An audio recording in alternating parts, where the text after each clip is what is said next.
Jadi gerakan anak petani cerdas ini satu gerakan, Kang, yang memiliki misi untuk memutus mata rantai kemiskinan melalui pendidikan, seperti itu.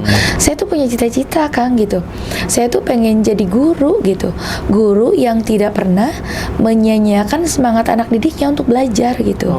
Rasanya sakit banget gitu Karena pernah disia-siain. dikecewain. Iya, dikecewain gitu kan. Kita jalan kaki udah jauh-jauh ke sekolah, di sekolah seringkali gurunya nggak ada, kalaupun Nggak ada ada. belajar begitu gitu. Gurunya nggak ada. Ya, kalau misalkan kan guru tuh cuma satu yang wali kelas itu. Saya tuh kalau ngerjain PR tuh kayak sampai nangis gitu karena emak kan nggak bisa ngajarin, tetangga-tetangga sekitar juga pada nggak sekolah juga gitu, sampai nangis karena nggak bisa ngerjain dan nggak ada yang ngajarin saya juga gitu. Sampai dinyinyirin tetangga gitu. Kamu tuh Cinahen makan aja susah, Ima geges mau ambruk gitu. Malah nyari kesulitan lain gitu ya dengan sekolah. Sekolah zaman dulu tuh nggak ada yang gratis, Kang. Semua tuh bayar, sampai emak tuh kalau nggak punya uang tuh jual kain gitu ya, jual kain samping, jual apa aja di rumah yang ada supaya bisa bayar SPP ke sekolah.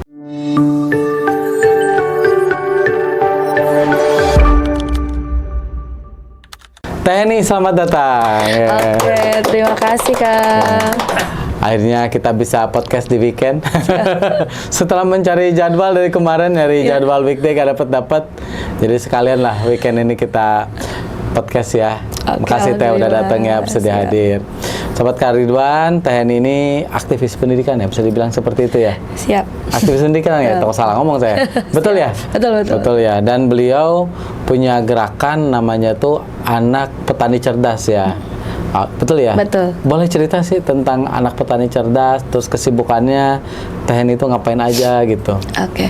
Jadi gerakan anak petani cerdas ini satu gerakan, Kang, yang memiliki misi untuk memutus mata rantai kemiskinan melalui pendidikan, seperti itu.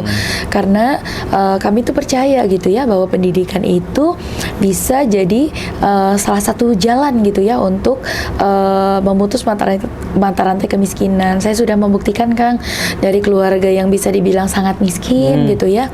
Teh ini ya ini ya? Iya betul. Saya tuh aslinya dari Ciamis ya, pelosok tapi Ciamis juga gitu ya. Di kampung lah gitu badannya. Di kampung, betul. Jadi bapak ibu saya kan berpisah dari semenjak saya kecil gitu, dan akhirnya saya cuma diasuh sama emak gitu ya. Emak yang Emak itu nenek berarti? Nenek, betul. Yang nggak pernah sekolah gitu, buta aksara, dan bahkan rumah kita tuh masih rumah bilik zaman baheula gitu kan, rumah-rumah bilik bambu, gubuk, betul. Dan belum ada listriknya waktu itu. Sampai umur berapa itu? Itu sampai waktu itu kayaknya sampai SD itu masih sama emak gitu, dan ke sekolah tuh, Kang, jalan kaki ya. Setiap hari sejam berangkat gitu ya, sejam pulang, itu jalan kaki jauh gitu. Jalan kakinya sejam? Iya, jalan kaki sejam, karena di kampung kita tuh belum ada sekolahan SD, adanya tuh di kampung sebelah gitu, di desa sebelah, dan seringkali nyampe sekolah itu gurunya nggak ada, atau kalaupun ada zaman baheula kan suruhnya cuma nyalin, ngedikte gitu, yang gitu-gitu aja. Tulis gitu. di dinding. Iya, sama ya begitu. Oh, ini ngalamin. Iya, guru zaman baheula kan masih begitu gitu. Ini coba satu orang yang tulisannya bagus tulis di dinding ya. Sama. Gitu kan? Saya sering disuruh nulis ke depan. Oh, gitu, bagian Kak. nulis. Jadi kan jadi 2 kali nulisnya kan, nulis di papan tulis sama di buku sendiri. Nah, karena sering gitu ya, itu berlanjut gitu. Sering seperti itu kejadian sampai akhirnya saya tuh punya cita-cita, Kang, gitu. Saya tuh pengen jadi guru gitu. Guru yang tidak pernah menyia-nyiakan semangat anak didiknya untuk belajar gitu. Rasanya sakit banget gitu disia-siain. Karena pernah dikecewain. Iya, dikecewain gitu kan. Kita jalan kaki udah jauh-jauh ke sekolah, di sekolah seringkali gurunya nggak ada, kalaupun ada belajar begitu gitu. Gurunya nggak ada. Ya, kalau misalkan kan guru tuh cuma satu yang wali kelas itu. Kalau misalkan dia kondangan lah, kadang dia rapat atau apa tuh nggak ada yang ngajar kan, nggak ada yang ngecek juga kayaknya. Seringnya kali ngerjain PR gitu. Dan saya tuh kalau ngerjain PR tuh kayak sampai nangis gitu karena emak kan nggak bisa ngajarin, tetangga sekitar juga pada nggak sekolah juga gitu, sampai nangis karena nggak bisa ngerjain dan nggak nggak ada yang ngajarin saya juga gitu. Akhirnya itu tuh mungkin jadi semacam dendam positif kali ya Kang. Iya, Namanya iya, apa iya. gitu Dendam ya? positif, betul. Iya betul. Itu tuh jadi trigger gitu untuk saya tuh kayak saya pengen jadi guru lah. Saya nggak mau nanti anak-anak yang lain yang udah semangat sekolah mengalami nasib yang sama seperti saya gitu.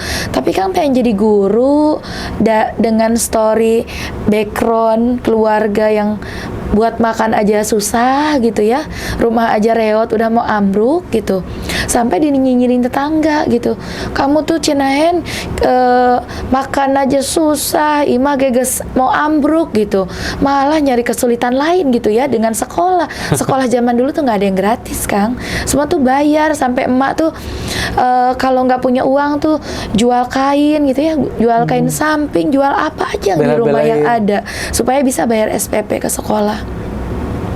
Nah dari sana tuh mungkin apa ya, jadi terus dalam hati gitu ya, kayak saya tuh pengen jadi guru gitu ya nanti, tapi perjalanannya nggak mudah gitu ya, dengan saya punya cita-cita seperti itu, kondisi emak gitu sudah tua juga. Akhirnya saya bilang sama diri saya sendiri, Kang, saya tuh bertekad gitu ya, cita-cita saya itu adalah tanggung jawab saya untuk mewujudkannya gitu.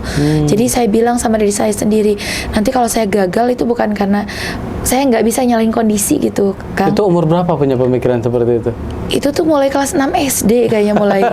6 SD punya pemikiran kayak gitu, keren pemikiran. Dan akhirnya kayak ya karena mungkin terpengaruhi juga sama sering baca buku gitu kan. Jadi kan kalau teman-teman pas istirahat tuh seneng Kang, denger lonceng istirahat langsung pada ke kantin gitu ya, sampai rebutan. Saya mah nggak pernah dikasih uang jajan, nggak punya uang. Jadi kalau pas istirahat tuh bukannya seneng malah sedih gitu. Nah kebetulan di sekolah saya yang ada di tengah-tengah kebun karet itu ada gudang yang bekas perpustakaan. Jadi perpustakaannya udah cari kayak gudang hantu Kang gitu ya. Karena nggak ada yang ngisi, nggak ada yang baca. Udah rusak, emang kondisinya rusak juga. Jadi si pantaunya udah nggak bisa dibuka gitu. Jadi masuk teh karena lewat orang jendela Sunda ini gitu. kelihatan. Iya betul. Keceplosan terus Sunda. Iya betul. Ini masuk loncat lewat jendela gitu ya. Di sana teh awalnya mah ngumpet gitu. Tapi lama-lama kan bosen nyari-nyari buku yang ada yang udah pada dimakan rayap sebagian gitu. Di sanalah saya akhirnya bacanya buku N. Hadini gitu ya, baca bukunya A.A. Nafis dan sebagainya gitu. Dan itu akhirnya buku-buku itu yang mempengaruhi saya, dan secara sederhana buku-buku itu tuh ngasih tahu ke saya bahwa ada dunia yang lebih luas di luar sana tuh melebihi kampung halaman saya gitu. Akhirnya dari sana tuh keinginan untuk bersekolah, keinginan untuk menjadi guru, menjadi sarjana tuh semakin tinggi gitu loh Kang. Karena lulus SD itu kan saya pindah tuh ke kampung sebelah, saya tinggal sama kakak saya di sana. Udah gitu. Nggak sama nenek lagi? Nggak sama nenek, karena udah jauh banget kan, nenek tuh rumahnya jauh kan, di rada ke pelosok gitu ya. Kalau SD sih masih bisa, pas masuk SMP agak. SMP itu adanya di kecamatan kan Kang, lebih jauh lagi kalau lebih dari rumah jauh. nenek. Kalau jalan kaki bisa 2 jam gitu, apalagi lewat jalan-jalan setapak gitu. Nah, terus akhirnya perjuangannya nggak mudah gitu kan untuk bisa sekolah. Zaman dulu kan nggak ada yang gratis gitu ya. Jadi akhirnya saya kayak harus belajar lebih keras gitu dibandingkan orang lain, dibandingkan saya sebelumnya gitu. Dan itu berlanjut sampai ke sekolah SMK gitu ya. Jadi sekolah SMK itu adanya di kota, udah nggak mungkin lagi saya tinggal di rumah kakak yang jalan kaki ke Banjar, itu kan jauh banget. Kakak SMP di sama kakak dibantu, sekolahnya dibantu sama kakak atau gimana? Dibantu dan juga tinggal di rumah kakak. Jadi di rumah kakak tuh kan kakak punya anak, saya ngerjain semua pekerjaan rumah aja gitu. Bantu-bantu lah. Ya bantu-bantu di rumah kakak. Tapi gitu. dapat fasilitas dibantu. Betul, supaya tinggal di sana. Betul. Tapi sekolah jalan. Jalan tuh, jalan kaki juga. Terus SMK saya ngekos gitu. Tapi namanya ngekos ya ibu gitu ya.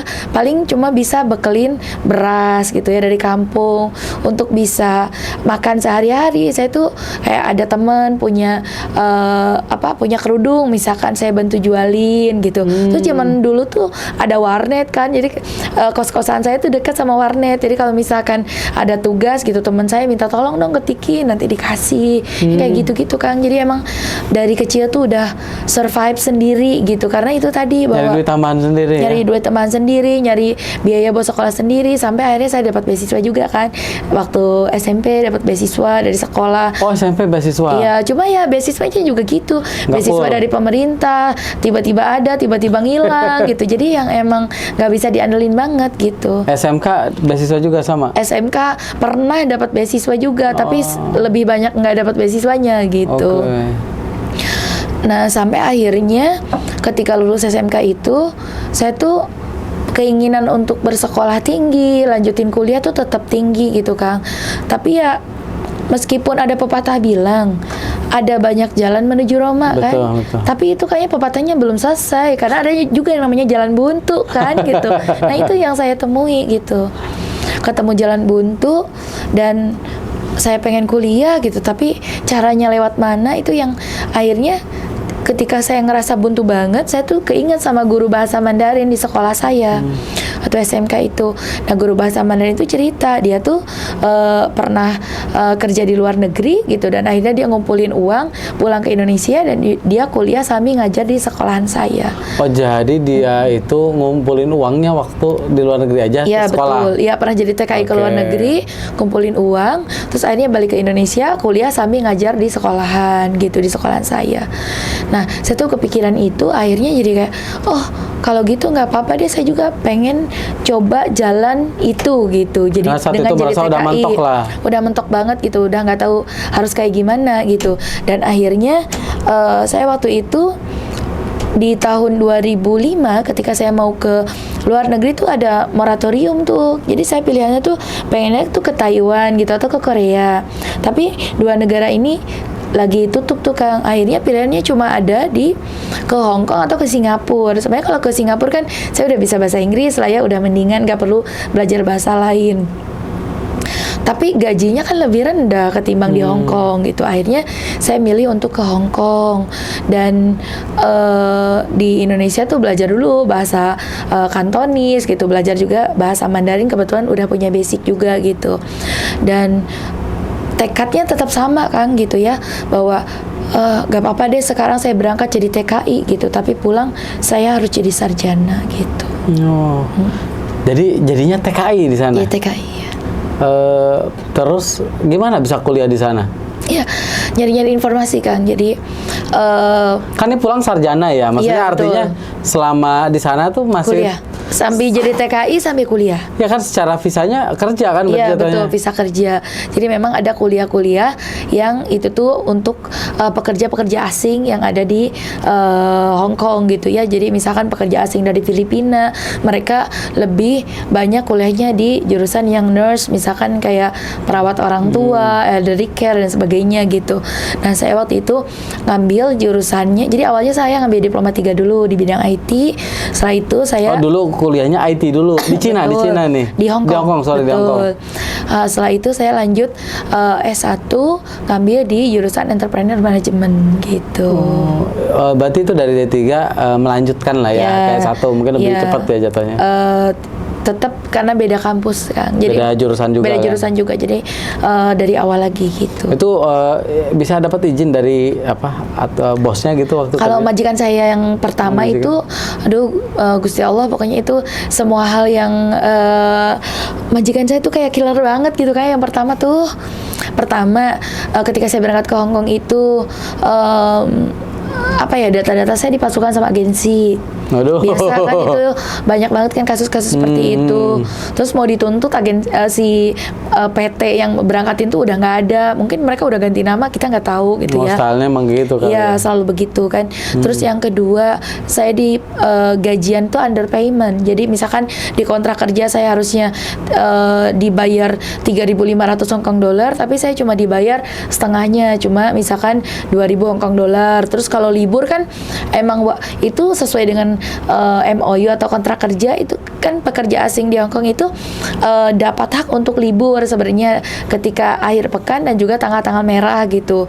Nah ini saya kalau libur malah dipotong gaji 100 Hong Kong dollar yang kayak gitu kan. Pokoknya di awal tuh kayak struggle banget Majikan gitu. pertama. Majikan pertama Terus itu. bisa pindah ke majikan yang lebih bagus gimana caranya? Nyari sendiri akhirnya. Jadi Nyari sendiri? Ya setelah 2 tahun itu karena saya Sempat 2 tahun di majikan 2 yang tahun pertama. di majikan pertama, akhirnya saya nyari-nyari agensi yang lebih bagus gitu ya, agensi yang legal, yang nggak nabrak-nabrak aturan lah gitu. Alhamdulillah. Nyarinya selama di sana atau? Di Hong Kong juga, selama di Hong Kong kan banyak agensi. Oh gitu. Iya. Berarti ini kan sebetulnya buat TKI-TKI yang lain pun, Betul. mohon maaf ya kan banyak TKI itu yang teraniaya lah. Betul. Itu bisa melakukan hal yang sama. Bisa, ya.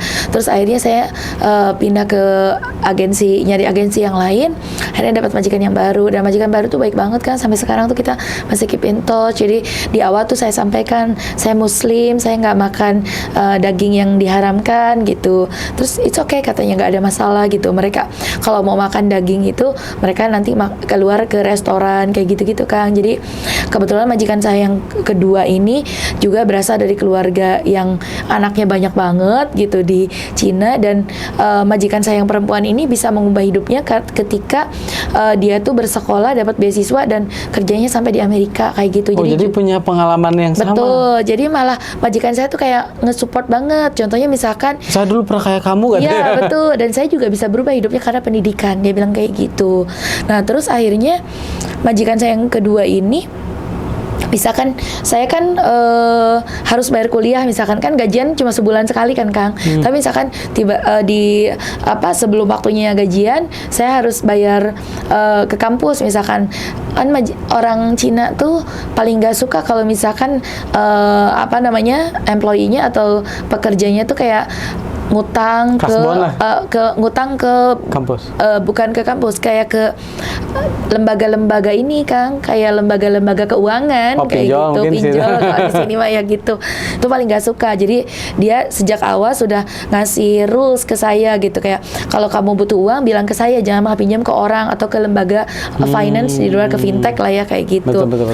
Nah terus akhirnya saya sampaikan dia nggak mau dipanggil mams atau dai gitu, dia maunya dipanggilnya Cece, dia maunya dipanggil kakak gitu. Oh muda lah.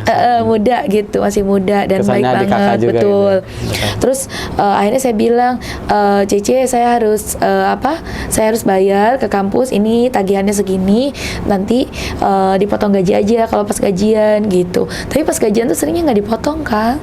Jadi terus saya bilang, Cece kemarin ini belum dipotong gitu dengan pinjaman saya. Terus dia bilang, ya udah itu hadiah aja buat kamu gitu. Mantap. Jadi baik banget yang majikan yang kedua tuh.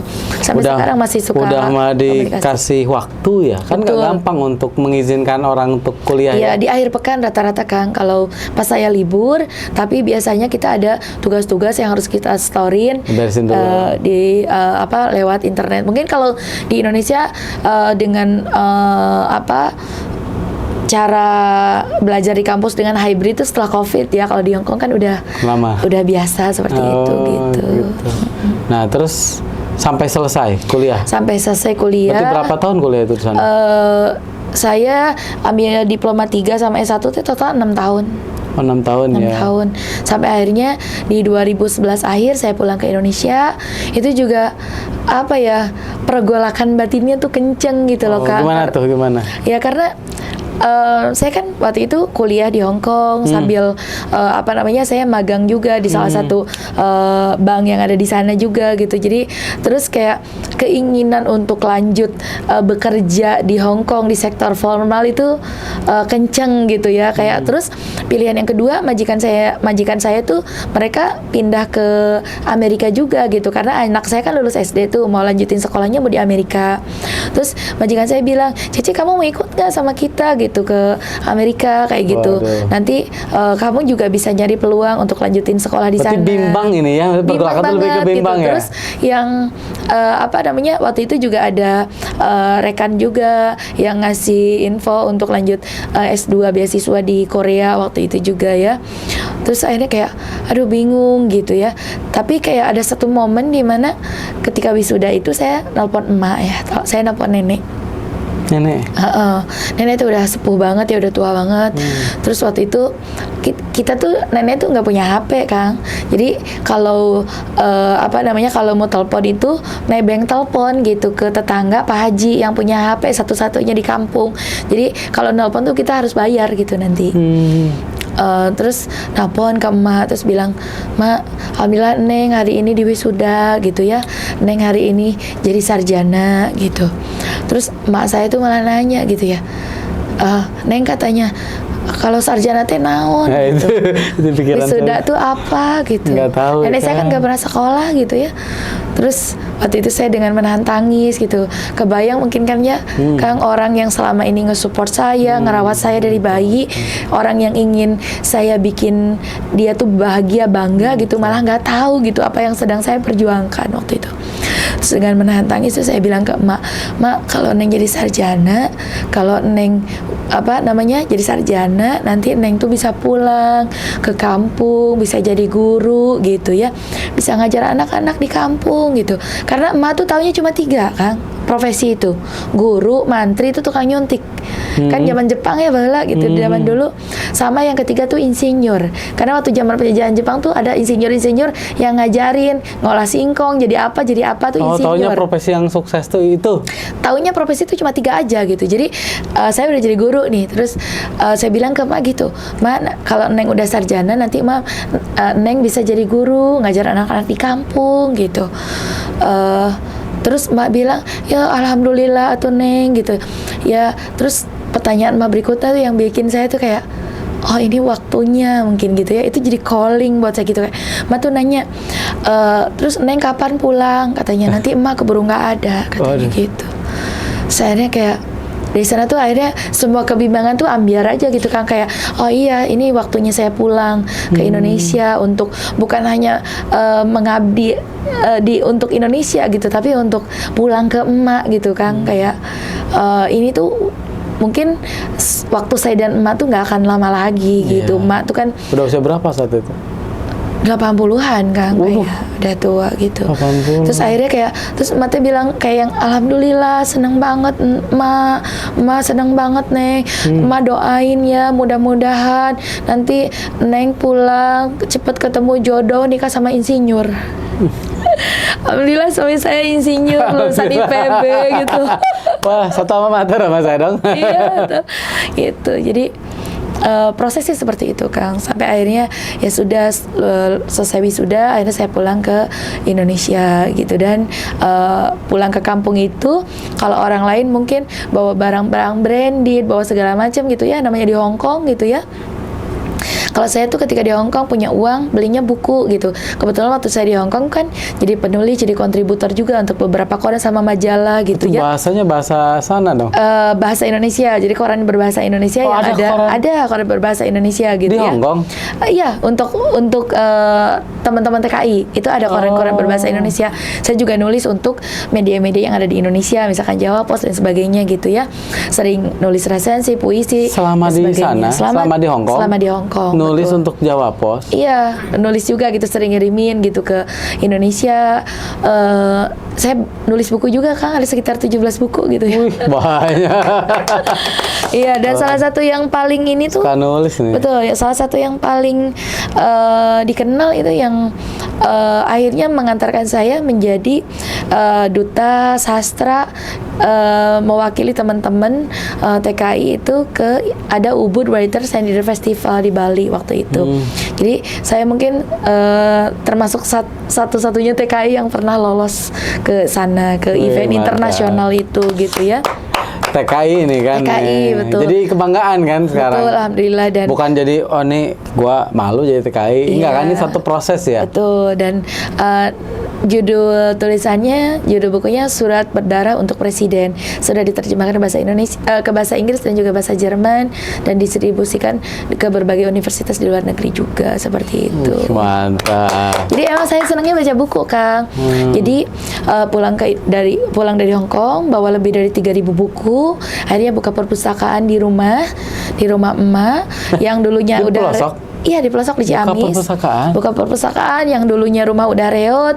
Ketika saya di Hong Kong, alhamdulillah rumah sudah jadi rumah permanen, sudah lebih layak. Tiap bikin bulan rumah. maksudnya ada yang dikirimin ditransfer? pulang ke Indonesia untuk bikin rumah. Jadi pas pulang udah jadi rumahnya? Alhamdulillah udah jadi, setengah jadi lah ya Kang. Iya. Masih harus finishing, pasang keramik dan sebagainya. Ya, tapi kan alhamdulillah lebih layak lah Betul, daripada sudah lebih sebelumnya. layak. Dan emak tuh mungkin bukan tipe perempuan yang bicaranya banyak itu, tapi dari lihat muka dari raut wajahnya tuh sudah bahagia. Misalkan saya ada anak-anak kampung datang baca buku, jadi buku itu ditaruh di kamar paling depan gitu Kang. Ini ruang tamu, kamar paling depan itu untuk perpustakaan. Jadi anak-anak kampung datang, saya kan sering juara nulis gitu kan, ikut perlombaan nulis, dapat laptop hadiahnya, dapat buku segala macam. Saya bawa laptop 3 atau 4 gitu ya dari Hong Kong. Saya ajak anak-anak kampung untuk akses informasi tentang beasiswa, informasi untuk melanjutkan sekolah ke jenjang yang lebih tinggi gitu. Dan alhamdulillah sekarang di kampung halaman saya udah banyak yang jadi sarjana juga, anak-anak buruh tani. Dan kita juga di Anak Petani Cerdas itu ngasih beasiswa Kang, namanya beasiswa Anak Petani Cerdas. Beasiswa untuk anak petani sampai jadi sarjana. Alhamdulillah di tahun ini hampir 100-an anak yang sudah jadi sarjana. Tahun ini doang? Ya, sampai tahun ini. Oh, sampai tahun ini. Betul. Tapi kan nggak wajib petani orang tuanya, atau nggak petani pun Kalau bisa? awalnya anak-anak petani dan buruh tani, tapi dalam perjalanannya di tahun 2014 itu ada juga anak-anak pembantu rumah tangga, ada anak-anak tukang ojek, pokoknya anak-anak dari keluarga prasejahtera yang mereka punya impian untuk memutus mata rantai dalam keluarganya, itu melalui pendidikan, maka kita jadi jembatannya. Alhamdulillah Anak Petani Cerdas itu Kang, dari diinisiasi itu hanya dengan modal 100.000, dengan hanya 15 orang anak, sekarang udah ada hampir 20.000 anak di Pulau Jawa, Lombok hingga Sumbawa penerima manfaatnya gitu. Dan hampir 5.000 diantaranya dapat beasiswa dari level SD sampai universitas. Oh, yang ngasih beasiswanya bukan Petani Cerdas ya, tapi dari donatur. Betul. Oh, tapi dari gerakan ini menjadi kolam lah buat seleksi donatur nih. Betul. Yang jadi kan layak. Betul. Jadi kalau misalkan kita sudah asesmen duluan nih anak ini, oh anak ini punya kemampuan nih di sisi akademisnya, terus dia juga tap banget gitu, mau banget untuk berjuang gitu, untuk mencapai impiannya ini melalui pendidikan dengan berkuliah dan sebagainya gitu. Nah, kita hubungkan gitu. Oh, anak ini per semester berapa nih? Oh, per semester UKT-nya misalkan 3,5 juta. Kita carikan donatur yang match gitu. Oh, ada donatur yang mau ngasih donasi 3,5 juta per semester gitu. Jadi match tuh sama donatur itu gitu. Jadi kita anak ini bisa kuliah nanti didanai sampai dengan lulus. Jadi 8 semester beasiswanya itu Kang. Alhamdulillah anak-anaknya itu cum laude semua, IPK-nya mereka tuh banyak yang 4,00 loh Kang. Serius? Ya. Keren banget anak-anak berjuang, padahal mereka tuh kuliahnya tuh yang sambil ngabdi di pesantren gitu ya, ngajar gitu, mereka stay-nya di pesantren supaya mereka nggak perlu ngekos gitu kan. Dendam positif kan bisa dibilang. Mereka pun dari pelosok-pelosok kan anak-anaknya tuh. Jadi mereka tuh dari pelosok yang punya keinginan belajar tinggi. Betul. Tapi tidak tahu perlu kemana gitu kan. Nah, di gerakan Anak Petani Cerdas ini diwadahi, dijembatani, dan kita tuh kayak, saya ngerasain banget Kang, pengen sekolah, pengen kuliah tuh saya nggak punya support system. Saya tuh tumbuh dari keluarga yang ngasih saya begitu banyak alasan untuk saya gagal. Keluarga saya tuh gak ideal gitu. Nah, anak-anak tuh banyak banget yang memiliki nasib sama tuh seperti saya. Mereka juga bapak ibunya gak ideal untuk mereka bisa tumbuh, bisa mencapai mimpi-mimpinya gitu. Misalkan anaknya stuck nih, lagi kuliah, dia kalau misalkan cerita ke ibunya, cerita ke bapaknya, mereka nggak paham gitu. Yang ada mungkin udahlah berhenti aja kalau gitu mah. Ada juga dibilanginnya kayak gitu. Nah, sementara saya sama suami saya di Anak Petani Cerdas itu jadi orang tua keduanya anak-anak gitu Kang. Kita jadi support system. Betul.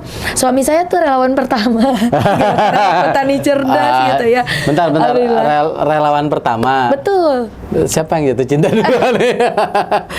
Soalnya kemungkinan emang pengen mendekati kayaknya. Iya gitu lah Kang. Jadi memang saya sama suami itu punya passion yang sama di bidang pendidikan. Suami saya awalnya kerja di NGO di bagian pendidikan juga, dan sekarang juga jadi dosen, jadi akademisi. Jadi memang kita satu visi ya. betul. Jadi kita ketika ada anak didik kita yang kesulitan, misalkan di bangku kuliah, kesulitannya apa, kita jadi bisa jadi mentor untuk mereka gitu. Bisa ngasih support, bisa ngasih masukan-masukan yang memang dibutuhkan, seperti itu yang diperlukan juga gitu. Saya sama suami juga ketemunya pas saya diundang di seminar gitu Kang. Terus qadarullah suami saya tuh yang LO-in gitu. LO itu? LO, jadi LO gitu kayak LO PIC tuh, gitu. PIC. Jadi kayak PIC di kayak ngurusin, nanti ngisi di sini, di ruangan ini, jam ini segala macam, sampai ngurusin untuk transport. Saya waktu itu kan dari Ciamis kayak gitu ya. Saya ngisi waktu itu di Bogor, ngundang, betul. Nah, terus tapi alhamdulillah LO-nya sampai sekarang gitu kan. Lanjut. Iya. Ini kayaknya suami udah ngincer nih, kayaknya nih cocok nih. Iya, alhamdulillah jodohnya Allah dekatkan dengan orang-orang yang punya visi misi dan juga passion yang sama gitu ya. Dan suami saya tuh bilang kayak bahwa bagi kita tuh menikah tuh bukan sekedar kau ke KUA saja gitu, tapi bagaimana cita-cita kita, mimpi-mimpi kita itu menjadi mimpi bersama gitu. Dan akhirnya mimpi kita bersama itu membangun anak petani cerdas ini, kita sama-sama. Wih, mantap. Nah, berarti gerakan anak petani cerdas itu sebelum nikah atau setelah menikah nih? Sebenarnya inisiasinya dari sebelum menikah ya, dari saya pulang ke Indonesia 2011. Gerakannya udah berjalan. Tapi belum kayak digembor-gemborkan kayak seperti sekarang. 2012 saya menikah. Jadi awalnya saya ke kampung-kampung tuh ya berdua sama suami aja gitu. Saya kan pulang ke Indonesia tuh akhir tahun 2011 ya. Saya menikah di awal tahun 2012, jadi memang masih pulang 2011. 2011 bulan Oktober saya pulang. Menikah? Di bulan Maret 2012. Berarti cepet dong pulang di Ciamis. Kita taaruf soalnya kan. Oh iya. Gitu. Tapi kan udah lihat dulu kan. Iya. Tapi bagus lah ya. Kan kalau taruh gitu kan pacarannya setelah menikah kan. Iya betul. Tapi kan diawali udah sama kenal kan gitu ya. Betul. Udah sempet ada komunikasi. Tapi kan memang punya pandangan yang sama kan. Betul. Terutama tentang ya ke depan ya misinya masing-masing seperti apa. Betul kan, karena saya ngerasain gitu penting banget. Sekarang saya udah 10 tahun lebih gitu ya. Sekarang memasuki tahun ke 13 tahun lah kita menjadi penggagas di gerakan sosial, di gerakan anak petani cerdas ini. Dan ada banyak gerakan yang kita inisiasi juga gitu ya, selain gerakan anak petani cerdas ini. Dan mungkin bagi orang lain Kang, jadi relawan itu mungkin hanya untuk ngisi akhir pekan, ngisi waktu luang. Mereka jadi relawan gitu. Terus datang ke satu kampung, ikut kegiatan, foto-foto, habis itu udah gitu. Tapi menjadi relawan bagi saya itu udah jalan hidup yang saya pilih gitu. Sampai sekarang kan? Sampai sekarang. Dan mudah-mudahan itu juga menjadi relawan itu bisa bisa saya terus kerjakan gitu sampai akhir saya nanti gitu. Jadi memang PR saya terbesar sebagai seorang leader di gerakan sosial ini adalah memastikan bahwa apa yang saya mulai itu ada yang terus melanjutkan. Mudah-mudahan umur dari gerakan anak petani cerdas ini jauh lebih panjang ketimbang umur saya. Amin. Artinya kan amalnya masih berlanjut. Amin, gitu kan. mudah-mudahan. Nah, ini kan kita ngomongin gerakan dan ini kan kebanyakan sukarela ya, bisa dibilang bahasanya. Sukarela semua. itu. Kita basisnya relawan. Jadi di yayasan kita kalau misalkan mungkin di lembaga lain ketika ada donasi masuk, mungkin ada potongan untuk admin dan sebagainya. Kalau di yayasan kami itu donasi masuk 100% disalurkan sampai hari ini seperti itu. Nah, saya pengen tahu ini kalau dapat donasinya gimana itu? Iya, biasanya dari teman-teman donatur kita gitu. Jadi donatur kita tuh alhamdulillah 80% dari luar negeri. 80%? Betul. Jadi awalnya misalkan saya kenal dengan satu penulis, misalkan beliau tinggalnya di Oman, orang Indonesia yang tinggal di Oman.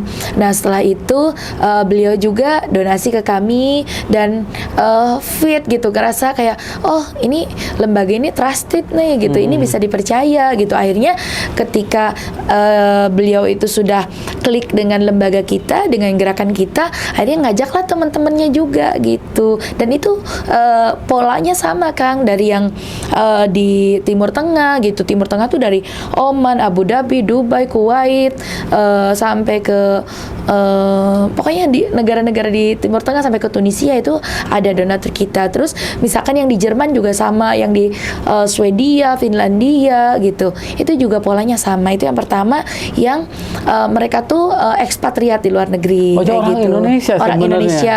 Ada juga yang lagi kuliah di luar negeri. Misalkan ada yang lagi kuliah di Jepang, ada yang lagi kuliah di Australia gitu. Mereka kan punya keinginan untuk bantu, untuk do something untuk Indonesia gitu. Tapi mereka nggak tahu lewat siapa, dan akhirnya ketemulah dengan kita gitu, dan kita melakukan report secara berkala dan sebagainya gitu. Jadi meet dengan ekspektasinya mereka gitu. Terus ada juga duta-duta besar, diplomat dan sebagainya. Dan banyak juga yang itu orang luar negeri. Jadi kayak misalkan yang dari Turki, orang Amerika gitu. Kita punya program Kang namanya bule hunting dan bule coming. Jadi anak-anak kan udah diajarin belajar bahasa asing gitu kan, ada yang belajar bahasa Inggris dan sebagainya. Jadi bule hunting itu kita ajak anak-anak petani cerdas ini, misalkan kalau di Bogor ke Kebun Raya, terus mereka praktis bahasa Inggris, yang di Lombok ke Gili misalkan mereka atau ke Mandalika misalkan mereka praktis bahasa Inggris dan sebagainya gitu, sampai mereka tuh bawa jualan misalkan craft atau hasil-hasil gelang yang dibikin sama ibu bapaknya, dia jual ke bule-bule yang misalkan kalau ke warga lokal cuma 10.000, ke bule bisa dijual 100.000 gitu. Bahkan bule-bulenya ini datang ke kelasnya mereka gitu, ke kampungnya mereka untuk Bule melihat coming. langsung. Iya, jadi bule coming gitu. Bule coming itu selain yang orang bule yang lagi di Indonesia, kita juga invite teman-teman yang di luar negeri. Ada yang dari misalkan ada yang dari Belanda, misalkan beliau ini profesinya jurnalis, nanti datang ke yayasan kita, ke gerakan anak petani cerdas, mereka akan sharing gitu tentang di Belanda itu seperti apa, peluang beasiswa seperti apa, budayanya seperti apa, bahasanya seperti apa gitu. Jadi anak-anak tuh sudah terpapar gitu loh Kang, dengan ini kalau misalkan kami nih ngajarin bahasa Inggris, karena anak-anak tahu kita bisa bahasa Indonesia, mereka tuh nggak punya pressure untuk ngomong bahasa Inggris gitu. Tapi ketika anak-anak ketemu langsung dengan bule gitu ya, dengan foreigner yang kalau dia ngomong bahasa Indonesia bulenya nggak paham, akhirnya mereka paham. Oh iya Bu, mereka jadi lahir kesadarannya untuk belajar sungguh-sungguh bahasa asing gitu loh Kang.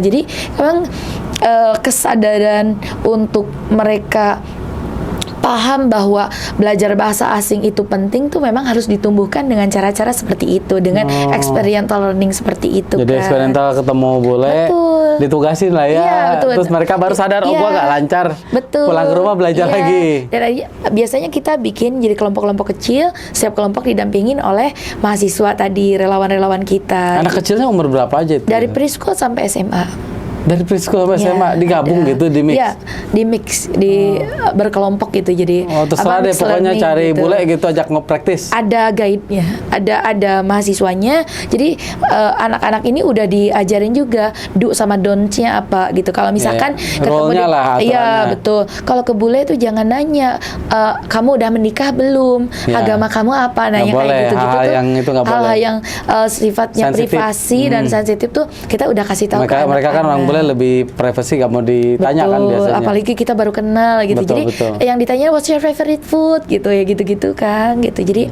anak-anak bisa mulai terpapar gitu ya, dan ketemu dengan foreigner dan sebagainya gitu. Dan itu sih Kang, jadi proses kita untuk bertemu dengan donatur tuh kurang lebih seperti itu. Dan background donatur juga beda-beda gitu ya, dari yang tadi ekspat, ada yang mahasiswa, banyak juga yang TKI Kang ya. Jadi donatur kita yang dari Hong Kong, Singapura, Malaysia, Jepang itu kan program G2G ya, itu juga banyak yang donatur kita itu TKI juga. Jadi mereka tuh luar biasa banget gitu. Mereka aja sedang struggle gitu ya, tapi mereka mau bantu orang-orang juga yang sangat membutuhkan. Karena biasanya mereka merasakan hal yang sama ya. Jadi Betul. saya ada kemampuan sedikit, mudah-mudahan bisa bermanfaat buat orang lain mungkin kayak itu gitu juga ya. yang jadi value saya, Kang. Jadi kayak saya itu memberi bukan karena saya punya banyak gitu ya, tapi karena saya tahu bagaimana rasanya nggak punya apa-apa gitu. Makanya kenapa program-program seperti Anak Petani Cerdas ini lahir gitu, karena saya pernah berada di posisi saya pengen sekolah gak punya duit, gak ada orang yang support gitu.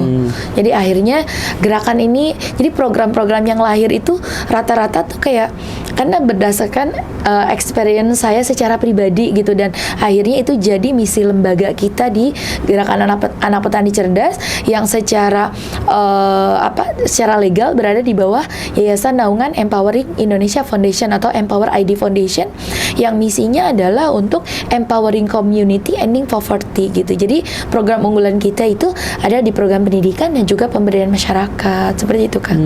Gitu. Nah, yayasan ini kan salah satu programnya itu Gerakan Anak Petani Cerdas. Betul. Ya. Program lain juga ada ya? Banyak kan, kita menjalankan lebih dari 50 program, 50 betul, program. yang penyalurannya itu lebih dari 100 titik dari Aceh sampai Papua gitu, dan kita dibantu oleh sekitar 500 relawan lokal di daerah. Itu kontrolnya gimana itu? Kerjasama sih, Kang. Kita kolaborasi. Jadi misalkan kita ada donatur, misalkan misalkan ada kebutuhan misalkan untuk membangun sumur bor misalkan di wilayah Sulawesi gitu. Nah, relawan lokal di Sulawesi ngajuin ke kita, terus akhirnya kita cari donaturnya yang match. Akhirnya misalkan udah dapat uangnya, kita transfer ke relawan lokal, programnya dijalankan, dibangun sumur bornya di sana, akhirnya didokumentasikan sampai keluar airnya, nanti kita kirimkan dokumentasinya sebagai laporan, seperti itu. Jadi memang di kita itu prinsipnya menyalurkan secepat-cepatnya dan setepat-tepatnya. Betul, seperti karena itu. kalau nggak tepat, nggak ada bukti, wah itu kemana? Betul, kan gitu. ya. Ini kan uang itu kan amanah dari orang. Betul, ya, jangan sampai kemanfaatkan untuk yang lain gitu. Betul. Kan. Nah, kalau di kita juga itu berdasarkan akad mungkin ya. Jadi kalau kalau mungkin di lembaga besar yang lain mereka sifatnya fundraising dulu baru disalurkan. Kalau di kami itu sifatnya ada dulu penerima manfaatnya, misalkan tadi ada kebutuhan sumur bor, misalkan kebutuhannya 15 juta. Nah, ada kebutuhan dulu baru dicarikan donaturnya gitu. Jadi nggak nyari uang dulu. Jadi gitu. hanya akad dari dua orang. Betul. Jadi bukan akad semacam terikat gitu kalau di kita. Jadi bukan lembaga pengumpul dana kalau kayak gitu ya. Cuman menghubungkan. Iya, betul. Kita lebih ke bridging kayak gitu. Bridging, iya. Kan Lebih kalau kesana. ngumpulin dana itu kan OJK. Open donasi terus. Open donasi kan itu OJK dan lain-lain kan harus ada. Kalau yayasan dari Kemenkumham. Oh, Kemenkumham ya. Dan itu kan nggak bisa sembarangan kan? Iya, gitu betul. Kan? Ada beberapa regulasinya yang harus kita ikutin gitu. Contohnya misalkan di kami tuh tidak mengumpulkan zakat karena kami bukan lembaga amil zakat gitu. Oh. Jadi di kami hanya mengumpulkan sedekah aja. Ya kan ini kalau ngomongin ngumpulin dana kan, ya varian kan lagi ada yang ramai juga yang sekarang tuh yang Agus itu. Yang matanya Oh iya, betul. Yang malah dipakai itu ya, donasinya 1 M lebih beritanya kan, sih betul. gitu. Iya. Info di YouTube sih katanya betul. dipakai. Sementara yang katanya. dipakai untuk berobat hanya 900.000 atau 600.000 gitu ya, karena pakai BPJS. Betul. Nah, ya kita nggak tahu ya itu. Iya, nggak tahu itu detailnya ya. Telusurnya seperti apa. Betul. Tapi kalau kayak gitu kan sebetulnya bisa juga ya memfasilitasi. Kalau di kami gitu. itu menutup peluang-peluang seperti itu. Jadi kalau misalkan kita tadi ketika kita melakukan open donation untuk ke project tadi sumur bor 15 juta, kita tuh nggak langsung ngasih rekening relawan di daerahnya, semua masuk lewat yayasan. Jadi kita bisa kontrol, betul. Jadi dari donatur melalui yayasan dulu, jadi kita bisa kontrol gitu. Nah, nanti dari yayasan baru disalurkan ke relawan lokal di daerah seperti itu. Jadi sistemnya jadi A ke B, B ke C gitu. Nggak A langsung ke C gitu. Iya, khawatir nanti disalahgunakan. Emang harus ada kontrol, ada pelaporan juga kan nanti. Iya, kan ini kan yang kemarin juga katanya karena percaya kan diserahkan gitu. Ternyata ya kita nggak tahu lah kejadian sebenarnya, kita nggak tahu kan gitu. Teh sebelum lanjut kita coba roti dulu nih, depannya ada produk. Ini produk Wah, saya. Masya Allah, ini kesukaan saya nih. Pernah beli sebelumnya? Bukan pernah beli doang, kita tuh beberapa kali ke Sukabumi, dan ketika ngisi seminar itu oleh-olehnya tuh dari Amor semua Oh, gitu. gitu. Di Alhamdulillah. Bogor juga ada deket rumah. Oh iya, di Bogor ada dekat rumah. Dekat rumah. Jadi kalau misalkan ada bapak sama ibu tuh, atau ada saudara kita tuh yang lagi ke Bogor, pulangnya dioleh-olehin ini kan, Oh, iya, Masya akhirnya. Allah, ya. Alhamdulillah. Ditampi ya. Ya, emang nggak cobain teh. Sok, sambil minum dulu. Iya. Boleh. Insyaallah. Ini masih fresh ya dari oven ya. Insyaallah. Iya, Teh. Dimakan ya Pak? Mangga teh nyobain aja. Kan usahanya aktivitas saya di sini. Kalau konten mah lagi Rasanya tuh belajar. udah khas gitu ya. Ah, iya. Khasnya rasa roti gitu. Ya, betul, khas rasa roti betul. Alhamdulillah. Teh pernah ada program edu wisata juga ya? Apa sih namanya? Edu apa? Agroedu. Ah, itu tourism. gimana itu? Untuk membantu masyarakat itu kan awalnya saya tuh guru gitu ya, saya datang ke kampung, saya pengen bantu masyarakat dengan dalam bahasa sederhananya tuh ngasih les gratis lah ke anak-anak yang di kampung-kampung. Tapi dalam perjalanannya tuh Kang, kita tuh nggak bisa menutup mata gitu. Anak-anak tuh ada yang putus sekolah, ada yang rumahnya ambruk, bapaknya nggak kerja dan sebagainya gitu. Akhirnya kayaknya saya sama suami diskusi gitu, akhirnya kayak kita tuh kayaknya nggak bisa gitu kalau hanya bantu anak-anaknya saja gitu, tapi kita juga ingin bantu memberdayakan orang tuanya anak-anak ini gitu, karena kan untuk memajukan ini tuh kayak harus ada sinergi gitu. Ya, ekosistemnya dirapikan ekosistemnya juga. betul. Nah, akhirnya untuk anak-anaknya kita ada kelas gratis dan juga beasiswa pendidikan di Gerakan Anak Petani Cerdas. Untuk bapak-bapak dan juga ibu-ibunya kita lakukan pemberdayaan dengan wisata pendidikan pertanian. Gitu ya. Karena rata-rata orang tua muridnya ini kan petani atau buruh tani. Rata-rata sih sebenarnya mungkin 90% buruh tani, karena kalau kita bicara petani mereka harus punya lahan. Kalau buruh tani ini kan mereka pada nggak punya lahan Ya, kan. bagi hasil lah biasanya. Betul. Nah, kegiatan pertaniannya mereka mungkin bagi mereka itu sesuatu hal yang biasa. Contohnya Kang, misalkan di daerah Jampang, itu kan petani itu mereka ada di Setu gitu ya. Setu tuh di danau. Mereka budidaya ikan gitu ya. Ada ikan hias, ada ikan konsumsi gitu ya. Nah, bagi mereka gitu ya, contohnya misalkan ketika saya pertama datang, kalau ikan jantan, ikan betina yang mana? Oh, itu jantan, yang itu betina gitu. Bagi mereka itu sesuatu yang udah biasa aja, tapi bagi orang lain, Awam ya, orang awam. bagi orang awam itu ya, kebedain yang jantan yang betina tuh bedanya apa gitu. Ternyata dari bentuk tubuhnya dan sebagainya. Nah, akhirnya kepikiran lah Kang, kayak ini yang dijual itu ke petani itu, petani ini petani ikan, misalkan petani jamur, yang dijual itu bukan hanya produk jadinya aja yang bisa kita jual, tapi proses mereka bertani juga bisa kita jual. Akhirnya dibuatlah Grand Design Wisata Pendidikan Pertanian. Jadi namanya produk pertanian itu kalau misalkan dari Bogor mau dijual ke Jakarta, ongkos distribusinya tuh besar. Nah, makanya idenya adalah membuat wisata pendidikan pertanian ini supaya bayarnya yang datang ke kita. Contohnya misalkan kita menerima dalam bentuk grup, Kang.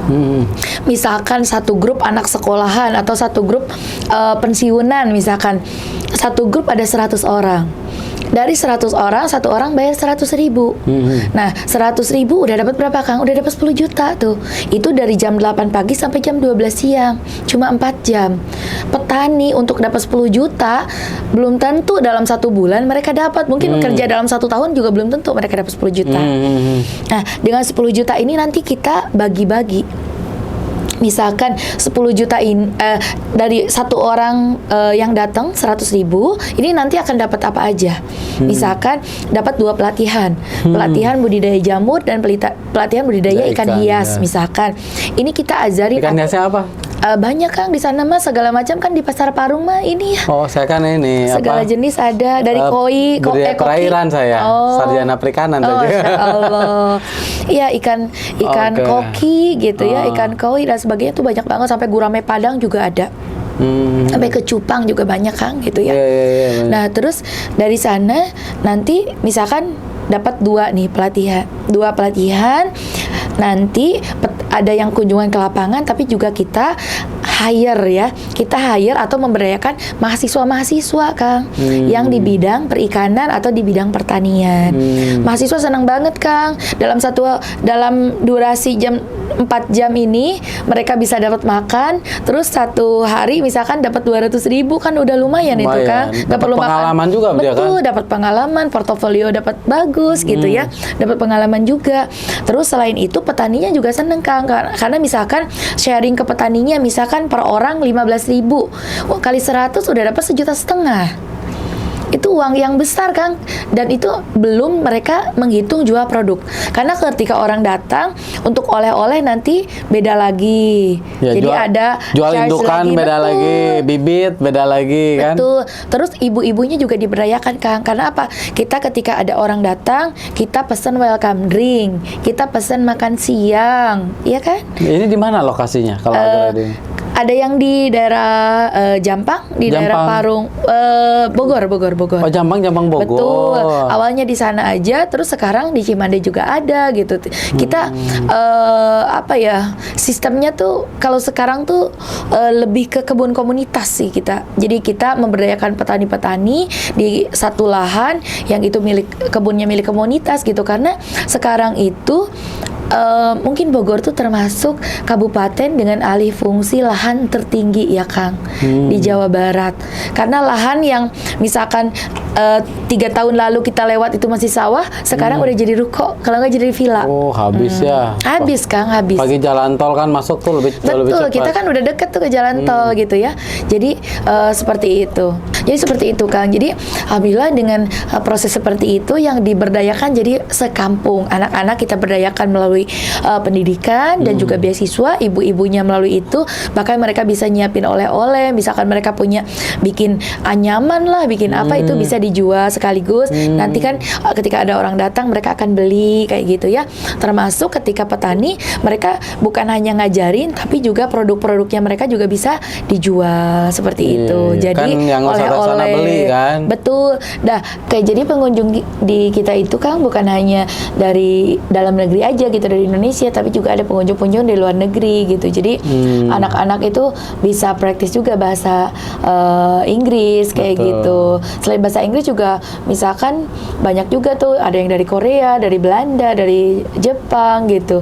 Ada juga yang dari Taiwan gitu. Iya. Dari Taiwan tuh sering kita kedatangan gitu, ada mahasiswa dari NTU, ada dari NGO juga, 140 Taiwan gitu. Jadi anak-anak memang kayak bahasa Mandarin sama bahasa Kanton tuh beda tipis gitu ya, kayak tipis. Indonesia sama Melayu mungkin ya. Tapi kayak misalkan kalau hitung gitu ya, kalau bahasa Kanton tuh yat, yi, sam, sei, gitu ya. Kalau 1, 2, 3, 4, 5. Kalau Mandarin itu kan i, er, san, se, u. Saya taunya i, er, san. Ya, betul. Jadi memang seperti itulah kurang lebih gitu. Jadi Ini tuh sekolah anak petani tapi kayak rasa mendekati sekolah internasional ya. alhamdulillah gitu Kang, yang jadi relawannya itu adalah anak-anak, selain relawan yang dari luar, yang relawan memang relawan tetap ya, mungkin kalau kita bilang itu adalah anak-anak petani penerima beasiswa yang level universitas. Jadi selama mereka kuliah, mereka juga jadi relawan pengajar di gerakan anak petani cerdas ini. Jadi kan katanya level guru tuh ada 3 gitu ya, dari yang cuma transfer knowledge gitu ya, sampai yang menginspirasi. Nah, level guru-guru di anak petani cerdas itu level 3 Kang, karena mereka jadi sosok yang mereka juga anak dari kampung itu, terus mereka berjuang melalui pendidikan. Yang tadinya tukang ngarit kerjanya, misalkan yang tadinya orang tuanya cuma tukang ngoret, akhirnya dengan pendidikan dia bisa lulus kuliah jadi sarjana dan akhirnya jadi guru. Misalkan ada yang ngajar di SDIT, ada yang jadi ada yang jadi pegawai negeri gitu, ada yang kerja di ada yang jadi ASN gitu Kang. Jadi itu tuh jadi role model untuk anak-anak di kampung itu gitu. Berarti ada dong sekarang, kalau dibilang kan udah cukup lama juga ya. Ya. ada anak didiknya yang udah berhasil, udah gitu bantuin lagi, balik lagi bantuin. Banyak Kang, jadi kita itu ada gerakan Kang untuk anak-anak didik kita ini yang udah lulus. Hashtagnya adalah sarjana pulang kampung, hashtag bangun Indonesia dari kampung. Jadi yang udah lulus, mereka misalkan asalnya dari Lombok, ketika mereka lulus kuliah, mereka pulang ke kampung halamannya, bangun sekolah juga, kalau yang jurusannya pendidikan. Tapi ada yang juga misalkan yang jurusan lain, misalkan ada yang jurusan bahasa Inggris, ada yang jurusan komunikasi. Nah itu keunikan di beasiswa anak petani cerdas itu. Jadi kalau meskipun namanya beasiswa anak petani cerdas, tapi jurusannya boleh berbagai jurusan. Ada jurusan pemerintahan, akuntansi, ekonomi, segala macam. Bukan hanya jurusan pertanian aja, kayak gitu. Oh iya, jadi kan mereka bisa berkembang masing-masing, tapi sesuai dengan passionnya. berkontribusi Terus, dengan caranya sendiri gitu kan. Betul. Nggak harus selalu semua jadi guru kan gitu ya. Nggak harus semuanya jadi guru. Bisa jadi kan ada yang jadi menteri, tiba-tiba bangunin sekolah. Amin. Mudah-mudahan ke sana. Jadi cita-cita kita meskipun sekolah kita kecil, tapi mudah-mudahan bisa melahirkan pemimpin-pemimpin besar untuk membangun perubahan di Indonesia di masa depan. Amin, amin. Teh, mau nanya deh terakhir aja. Kalau yang pengen gabung nih ke sekolah anak petani cerdas itu gimana sih?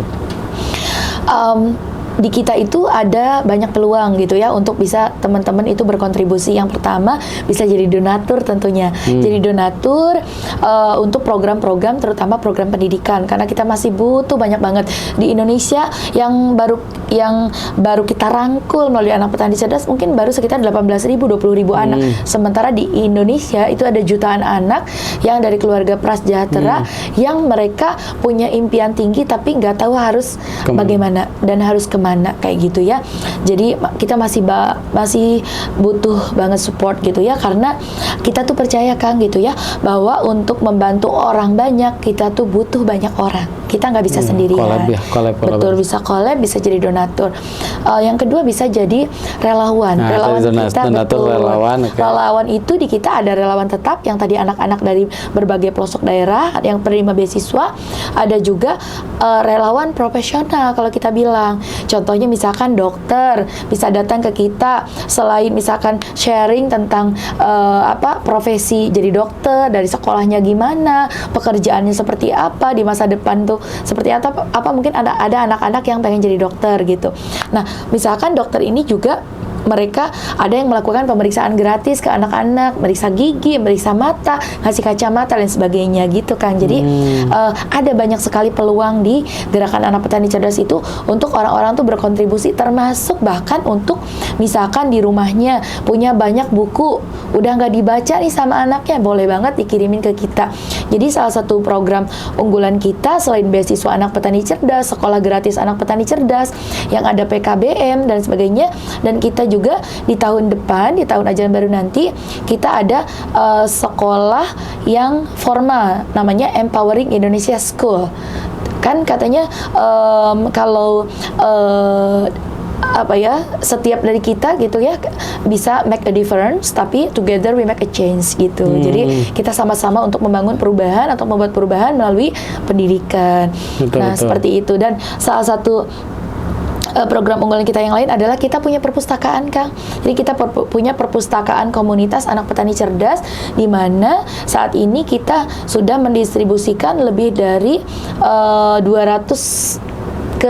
titik perpustakaan mini gitu di berbagai pelosok daerah dari Aceh sampai Papua. Jadi mendistribusikan itu juga ya? Ya, jadi kan kalau pengen tahu nih ini perpustakaannya di mana, terus kalau pengen tahu, oh saya ini pengen dapat beasiswa juga, atau pengen gabung nih, ini mah sebagai anaknya nih, siapa tahu kan yang nonton nih anak gak mampu lah misalnya, dalam tanda petik, ini kamu nih kemana tuh itu kalau kayak gitu pengen taunya? Itu bisa connect di sosial media kita langsung. Jadi ya? ada di Instagram @anakpetanicerdas atau di Instagram @empoweringIndonesia gitu, atau boleh ke Instagram saya juga di @hendisrisendani. Itu semua ada kakak admin yang siap melayani. Nah, gitu ya. Jadi buat Kang Ridwan, siapa tahu tadi yang mau mendonasi, ya, karena kan ini kolaborasi lah ya. Betul. Nggak bisa cuman sendirian kan gitu ya. Betul. Ataupun mau jadi sukarelawan tetap atau non tetap ya, seperti itu.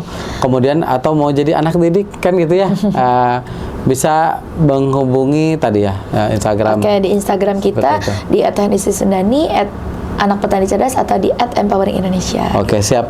Penny, masih banyak sudah mau sharing di sini, meluangkan waktu di tengah kesibukannya. Ya, kami juga makasih banyak sudah diberikan kesempatan untuk kita bisa sharing value dan juga misi dari Anak Petani Cerdas untuk memutus mata rantai kemiskinan melalui pendidikan. Mudah-mudahan dengan adanya podcast ini di Kang Ridwan, kita bisa menjangkau lebih banyak orang baik untuk berbuat baik dan juga mengajak pada kebaikan. Amin, amin. Terima kasih ya.